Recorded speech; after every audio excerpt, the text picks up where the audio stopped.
Will housing crash in 2022? Let's have a look. Hello everyone, Florian.heise here, and welcome to another episode of HeiseSays. Grab your stein of coffee, because I want to have a look at this analysis piece from the ABC News by David Taylor. So why a huge surge in US inflation could cause Australian house prices to drop. Now, could we see a correction in the property market? Just to remind everyone, let's look at the capital city asking prices for housing at the moment. Let me reload. There we go. We can see all houses, 1.1 million. 3 bedrooms, $1 million. 3-bedroom houses in all capital cities. If we go down into further detail in the individual cities, it just gets even crazier. But $1 million for a 3-bedder, everyone. And just remember, when the median wage is sitting about 60 grand.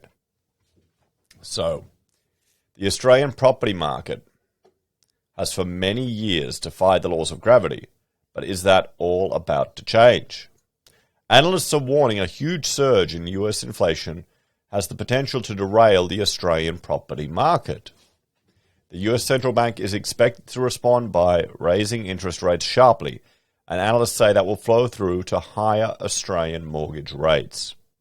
The property market is influenced by more than just interest rates, but the fear is that the increase in fixed rates combined with tighter macroprudential regulations will knock the wind out of the market. Let's explore this further. Okay, now, one thing you have to remember is, with regards to interest rate rises, the banks anticipate, or have to, if they're doing it properly, have to account for about a 2.5% to 3% increase in the rates, and you, as the borrower, have to be able to manage to repay it. So if we start seeing 5% increases, then it may get a little bit more concerning for some people at the edge. But, I mean, guys, they've made prepayments on their mortgages, they're ahead, they've got decent liquidity buffers. It's not as dire as everyone is saying. Here's the thing in Australia, we have, hang on, let me bring up this one chart here. We have a big difference in, household income distribution, guys. Those that are on a higher income as opposed to those on middle and lower income, there's a big difference here. Australia it may feel like an egalitarian society, but we're not. Some people, are managing to pocket over, $2 grand a week. That's what they've got available to them. And with regards to mortgage stress that people are concerned about and suggesting that we're heading towards, well, there's an unusual thing in the definition. It's to do with, and I'll bring this up right here, housing stress. It's to do with the fact that it's got more to do with those that are in the lowest level of income. It's typically described as the lower income households that spend more than 30% of their gross income on housing costs. So it's going to hurt the poor people more than everyone else. And there's a big difference between those that are doing well and those that are struggling here in Australia. If anything, COVID has exacerbated it. I mean, just look at how a renter is looked down upon in our culture as opposed to a landlord. I mean, it's there, everyone. It is there. It's out there. If you're not a homeowner, you're kind of shunned in certain social circles. So yeah, I mean, that's Australia. Everyone wants to be a landlord. So, has the inflation genie escaped the bottle?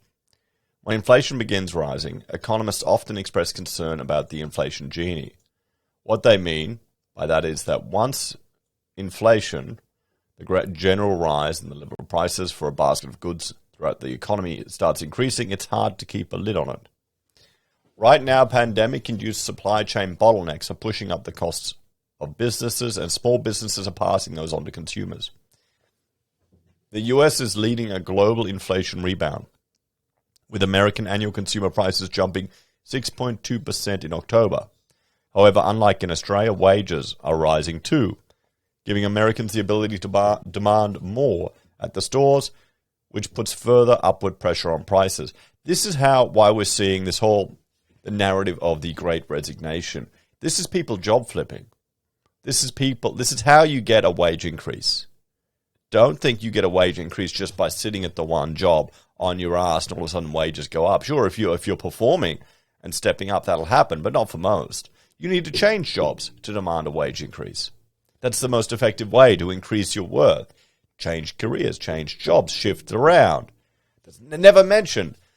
If you want a higher wage, you've got to go out there and get it. Maybe that's the problem here in Australia. So many people don't realize that. Could that be it?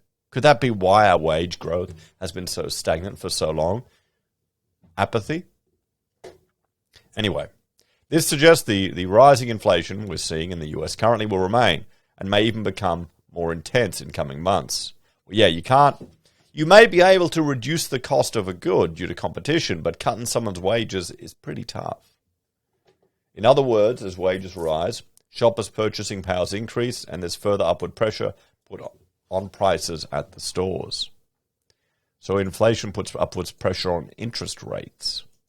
The tonic for rising inflation can be higher interest rates, especially if you reduce borrowing power and make it harder for those with loan repayments, consumers to spend less, theoretically. US financial commentator Remy Blair said the Federal Reserve, the US equivalent of the Australian Reserve Bank, will start raising rates in coming months.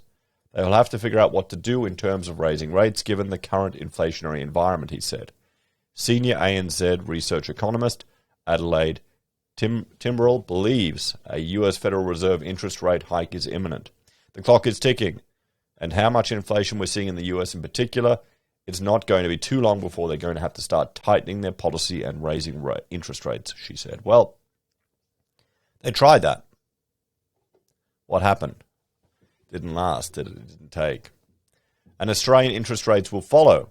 Well, one good thing with that is we might actually earn some money on our savings. Although one viewer was telling me who works for one of the big banks, they're actually going to, I think Westpac, are going to cut their savings rate. I don't know what you can cut it to, how much lower you can go. It seems like it would be more, honestly, it seems like the potential brand damage would cost the company more in goodwill than any potential savings in interest payments. I'm guessing it's so bloody low now, is it even worth the effort? Anyway, higher US interest rates may translate into a higher borrowing cost for Australians. That's because local banks and financial institutions borrow from US debt markets to finance many of their fixed-rate mortgage products. It's only one source of finance, but it is an important source.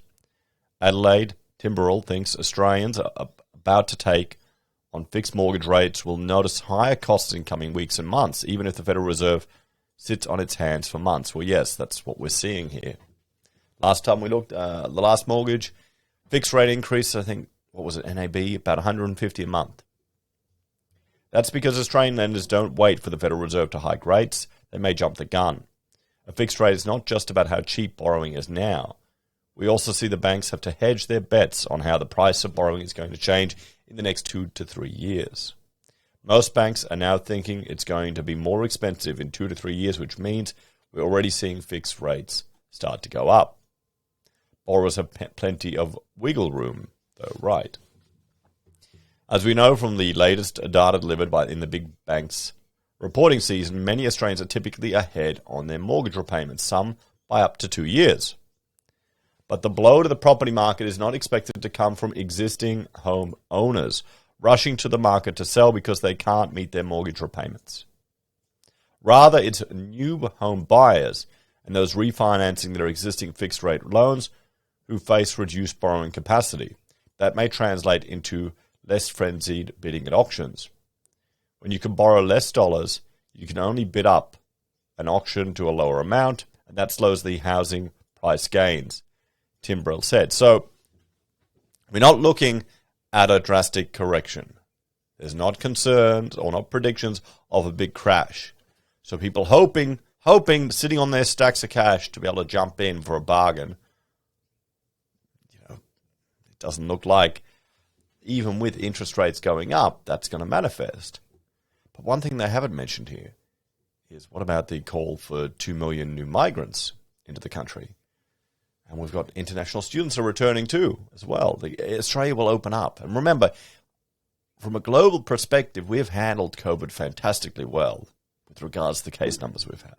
It's nowhere near as dramatic as other parts of the world. Here in Queensland, you barely even notice it, to be honest, guys. It's a bit of a joke, really. So I can see Australia being quite attractive to a lot of people still. The government's role in the market. Of course, property prices are influenced by more than interest rates. You could argue the current government's housing policy provides something of a floor for the property markets.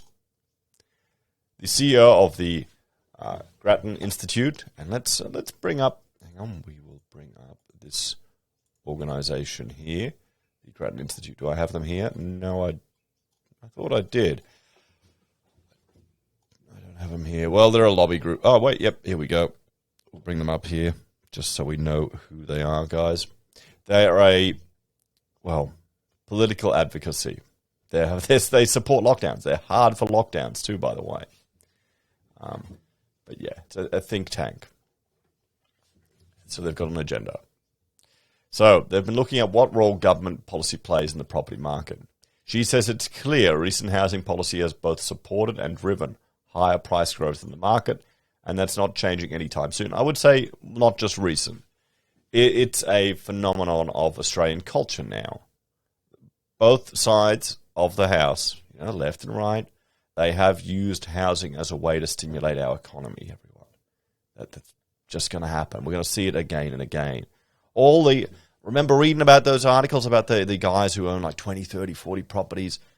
You know where they're going. You know where they're buying. They're not buying the nice properties. They're buying low quality, budget houses in lower socioeconomic areas because they know their tenants are still going to get the dole or the rent assistance to keep paying. That's what they're doing. They're in social housing, privatised social housing. A recent release from the Housing Minister, Michael Sukkar, indicates as much, but also provides reassurance to property market hopefuls the government still has their back. The coalition is absolutely committed to seeing more Australians get into their first home, and the result of the first home loan deposit scheme are extremely encouraging. I mean, here's the thing, putting on my conspiratorial hat. You want to have most of your population in home ownership. It's a way a path to equality for a lot of Australians. It's a path to wealth building. And having someone work on a mortgage for most of their life, it's a good way of, keeping people in line. So, cutting to the chase. So are prices for apartments and detached dwellings on average set to stay as they are, slow, flatline or fall?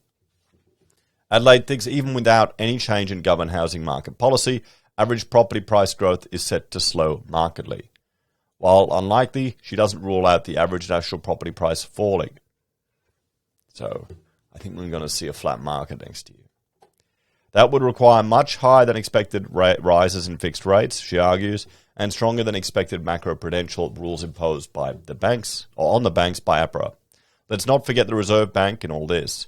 It's reassuring borrowers it's not touching the cash rate, which influences variable mortgage products until at least 2023. But here's the thing.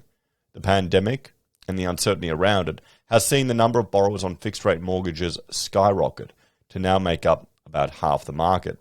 That means roughly half the demand for property prices is more broadly now in question. For the first time in a little while, property markets become vulnerable. Well, let's have a bit of a talk about this one, guys. Well, I suspect we're going to see a flattening market here. And the reason why you have so many people with fixed mortgages is because no one trusts the Reserve Bank here in Australia. We all expect that they will actually have to increase rates. I don't think they're going to go negative. I mean, that's sure you can maybe able to get a better deal on variable, but I can't see them go negative. And you want that reassurance, at least for the next 4 years. I honestly think, we will see a slowing of the property growth next year because it's just been insane. But remember, this is the sector that everyone invests in. This is Australian gold. People don't go in precious metals here to secure their wealth. Most of them seem to be going in property. It's a cultural phenomenon. I don't know if it's going to change. I don't know if we can change it. What do you reckon, guys? Anyway, thanks for watching that video. Check out this one about the latest property price increases, guys. We went from predictions of 40% decrease to now increases again. And now people talking about it flatlining. We'll have to see. Take care. I'll see you next time. Bye for now.